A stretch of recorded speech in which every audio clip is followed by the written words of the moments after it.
नमस्कार दोस्तों, जय हिंद, वंदे मातरम। यह बॉलीवुड बॉयकट पर मेरा दूसरा वीडियो है। इससे पिछले वीडियो में भी मैंने आप सभी से इसी विषय पर चर्चा करी थी कि बॉलीवुड का बॉयकट क्यों करना है। आप सभी को मालूम है, सबके अपने अपने निजी विचार हैं, परंतु हम सभी भारतीयों ने यह भी ठान रखा है और मैं आप सभी से आशा और उम्मीद भी करता हूँ कि यह लहर उस वक्त तक नहीं रुकनी चाहिए जब तक ये सब दिहाड़ी करने पर मजबूर ना हो जाए। कुछ लोग हैं जो हमारी सभ्यता को आगे बढ़ाते हैं, हमें सपोर्ट करते हैं, हमारा देश के साथ की मूवी बनाते हैं, देश के पक्ष की मूवी बनाते हैं, अच्छी मूवी बनाते हैं। हमें उसका पक्ष भी रखना है, ऐसी कोई बात नहीं है। परंतु जो लोग हमारी सभ्यता का, हमारे देश का, हमारे धर्म का मजाक बनाएंगे, उन्हें घुटनों के बल लाने तक हमें रुकना नहीं है। यह लहर कभी नहीं रुकनी चाहिए उस वक्त तक जब तक इन लोगों को विज्ञापन देना बंद हो जाए, जब तक ये किसी चीज़ के ऑथराइजेशन से हट जाए। जैसे बहुत सारे वीडियोस में विज्ञापन से इनका काम चल जाता है, बहुत बड़े बड़े विज्ञापन इन लोगों को मिलते हैं, जिसके कारण इनकी व्यवस्थाएं चलती रहती हैं, इन्हें कोई फ़र्क नहीं पड़ता। फ़र्क तो खैर सभी को पड़ता है। जो आज 500 रुपये कमा रहा था, अगर वो 200 रुपये कमाएगा तो स्वाभाविक सी बात है, फ़र्क पड़ जाता है। परंतु फिर भी इनकी दैनिक दिनचर्या चलती रहती है। इनका बॉयकट इसलिए भी करना ज़रूरी है कि इन लोगों को अभी भी बहुत सारा, आपके सामने भी वीडियोज़ आए होंगे जिसमें कश्यप कह रहा है कि हमें कोई फ़र्क नहीं पड़ता है, आप भले बॉयकट करो, मेरी ज़िंदगी चल रही है। तो भैया, हमें भी कोई फ़र्क नहीं पड़ता। आपकी मूवी नहीं भी देखेंगे तो हमारी ज़िंदगी और ज़्यादा बेहतर चलेगी। इनका बॉयकट इसलिए भी करना है, ये चीज़ें हम आज एकत्रित हुए हैं इतने सालों के बाद। मैं 32 साल का हो चुका हूँ। उस वक्त मुझे मालूम पड़ रहा है कि ये लोग इतने इन छोटे समय में, अब 2-4 सालों से मालूम पड़ने लग गया कि ये लोग हमारे धर्म के बारे में कितने पुराने समय से दुष्प्रचार कर रहे थे ताकि हमारी व्यवस्था बिगड़ जाए, हमारा भगवान का मजाक कभी बने भी सही तो हम ज़्यादा विरोध ना कर सके, क्योंकि हम देखते आ रहे हैं चीज़ें जैसी आदमी देखता है वैसा होने लग जाता है।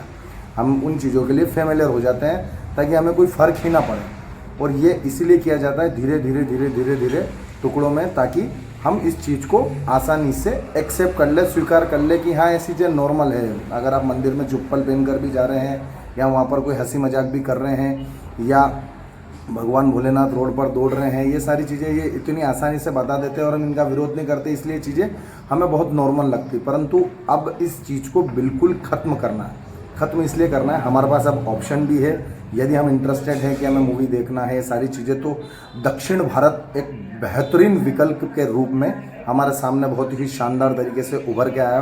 अब आज की नहीं, पिछले 20 साल पुरानी भी मूवी दक्षिण भारत की उठाकर देख लेंगे तो उसमें भी वो किसी भी प्रकार का कोई भी गलत धर्म का या भारत के खिलाफ या किसी भी प्रकार की पारिवारिक रिश्तों में किसी प्रकार का कोई अनगढ़ व्यवस्था, नग्नता या किसी भी चीज़ को दर्शाने में विचार ही नहीं करते। वो सारी चीज़ों को अलग रखकर बेहतरीन फिल्मों का प्रचार करते हैं, बेहतरीन फिल्में बनाते हैं, R&D करते हैं और शानदार प्रदर्शन के साथ प्रस्तुति करके हमारे सामने प्रस्तुत करते हैं, ताकि हमें उन चीज़ों को आप देखिए। बॉलीवुड के अंदर और साउथ की मूवी के अंदर कितना डिफरेंस रहता है। आज के विषय में अगर अपन चर्चा करेंगे तो बॉलीवुड की 10 में से 7 मूवी रीमेक बनती है। जो पहले साउथ की या हॉलीवुड की मूवी बनी हुई होती है उसकी ये रीमेक बनाते हैं। तो कुल मिलाकर डायरेक्टर को किसी प्रकार की कोई मेहनत नहीं करनी, उसको सिर्फ और सिर्फ कॉपी पेस्ट करना है। उसके बाद रही हीरो की बात, तो उन्हें भी कोई ज़्यादा इंटरेस्टेड नहीं है, उनको सिर्फ और सिर्फ नकल करना है, किसी प्रकार की कोई R&D करने को तैयार नहीं है। आप पुष्पा मूवी देखिए, पुष्पा मूवी के अंदर अल्लू अर्जुन ने कितने शानदार तरीके से कैरेक्टर के अंदर उतरकर, या RRR मूवी के अंदर रामचरण ने और जूनियर NTR ने कितने शानदार तरीके से कैरेक्टर के अंदर उतरकर हमें ये बताया कि कैरेक्टर होता क्या है। एक कलाकार को कला करने के पैसे मिलते हैं, उन भड़वों को कॉपी करने के पैसे चाहिए। मेरा आप सभी से पुनः निवेदन है, इस बॉयकट को कंटिन्यूसली जारी रखिए।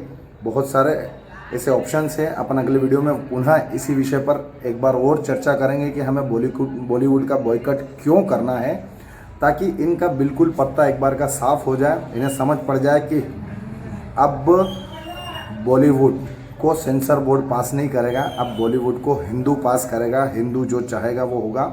और उसी विचारधारा के साथ हम ये नहीं कहते हैं कि किसी दूसरे धर्म का आप बुराई करो या कुछ भी करो। हम सिर्फ हमारे धर्म की बात करते हैं कि हमारे धर्म के खिलाफ हम किसी भी प्रकार की कोई भी गलत बात अब सहन नहीं करेंगे। जय हिंद, वंदे मातरम।